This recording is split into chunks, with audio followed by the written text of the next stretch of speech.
比特币走出派发箱体了吗？如果你对这个问题感兴趣的话，请随我看下去。非常欢迎各位可以使用我的 Bybit 链接，现在只要 KYC 入金$100，就会立即赠送你$1000价值的比特币合约仓位。这是真实的合约仓位，也就是当你赚钱的时候，你盈利的时候呢，你是可以直接平仓提币走人的。那现在 Bybit 还有专属的抽奖活动，你只要入金$1，你就可以抽奖1次。那你只要入金$100呢，你就可以抽奖10次。有上述的这些好礼可以给大家抽啊，有体验金啊，有空投啊，有游戏机啊，有金条啊，有 VIP 体验卡啊，等等等的，这真的非常非常优惠。好，我们回到比特币的盘面上，我们现在呢，其实我们群里啊有非常多朋友呢都在讨论，我们是不是在这个地方啊走出了一个派发的箱体呢？好，那我们为什么用12小时级别？因为12小时它比较好框出这个箱体啊。但其实4小时也是可以的啦，就是我们可以这样看。那如果我们从4小时呢，我们就可以发现4小时不太好看啊。好，这样子，我们可以发现什么呢？如果说啊，这是一个派发箱体的话，如果我们派发，我们只看白色的这个区间啊，我会认为绝对不合理哦，绝对不合理。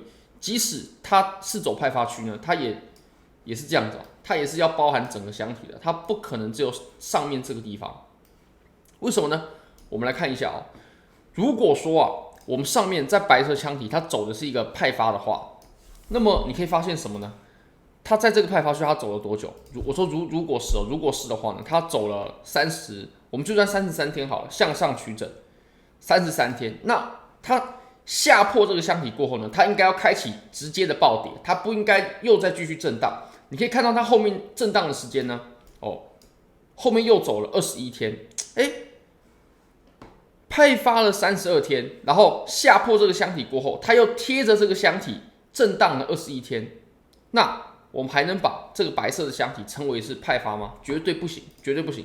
如果是派发的话，下破它就应该要直接下去了。那即使它没有直接下去，那没问题，它来了一次很弱势的反弹之后，它也应该要开启暴跌，它不应该在这个地方又继续震荡这么久。尤其如果我们对比这2段震荡它的时间的话呢，绝对是不相匹配的。那我们可以来复盘一下我们过去在日线上，如果我们走成了派发箱体的话，它会走的有多么迅速？你可以发现，我们当时呢在这里走出了一个派发之后啊，为什么这个没有把它包含呢？因为这里是走假突破，所以它不太算在箱体之内的。因为箱体的上缘呢，大概是在63000左右的这个位置。你可以发现呢，我们走这个派发箱体过后呢，它下面不也有一个震荡的区间吗？可是不一样哦。它下破的时候，当时可是爆出了这种等级的下跌，这种级别的下破，你不管从量能，不管从 K 线的长度，它都可以很明显的辨别说，这绝对是一个真的跌破。当一个派发区下破的时候，它是走成我们刚上述的那样嘛？那我们当时在这个地方呢，哇，这边印象就太深刻了吧？519。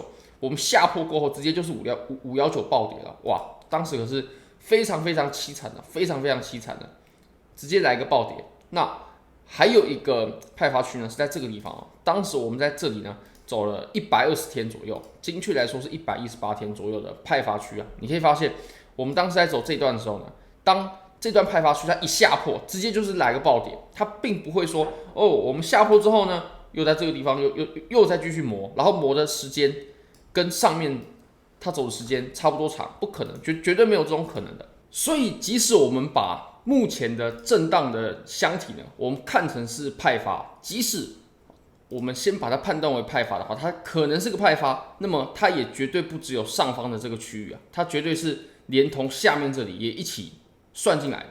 那如果连同下面一起算进来的话呢，我们就可以稍微测量一下。它在这个位置，它派发了多少筹码？前提是这个地方如果是派发如果说这里是派发的话，那么它会在这里派发了54天544K 颗比特币的成交量。那么这些成交量，它能不能逆转我们自从15500以来的上涨呢？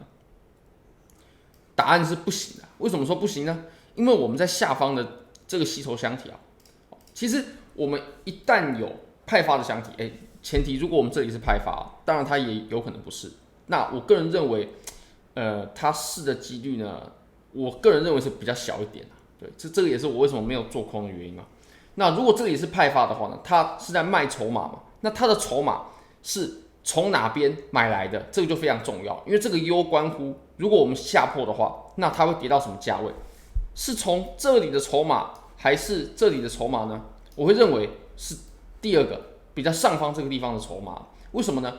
这个我们可以由测量得知，我们在下方这个位置的筹码，它累积的是62天，其实跟上面差不多，时间没有差很多，但是呢，量能却差很多。我们下方累积的量能是 1.6 个 million 的量能是上方整整的5倍之多。所以，即使我们在这里派发的是下方买的筹码呢，那么它也远远不够的，它远远不够，因为下方的量能实在是太大了。它在这里派发，它所卖掉的这些筹码呢，顶多就是在下方这个位置所买来的筹码而已。好，我们来看一下这个位置它大概就是42天484千颗比特币的成交量。所以你可以发现我们这两边呢，它大致上是相等的，那如果说我们这里的货从这里买，然后从这里卖的话呢，那如果我们上方走成派发箱体，它下破，那最多就是到箱体的下缘，也就是25000的这个地方所以如果我们从这个箱体下破呢，25000，我相信会是一个比较明确的目标位。好，那我们再把当前的盘面呢，我们这条趋势线给画出来了。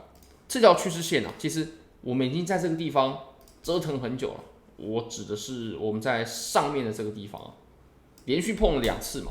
那如果我们再把级别切小一点，我们再切到4小时你就可以发现，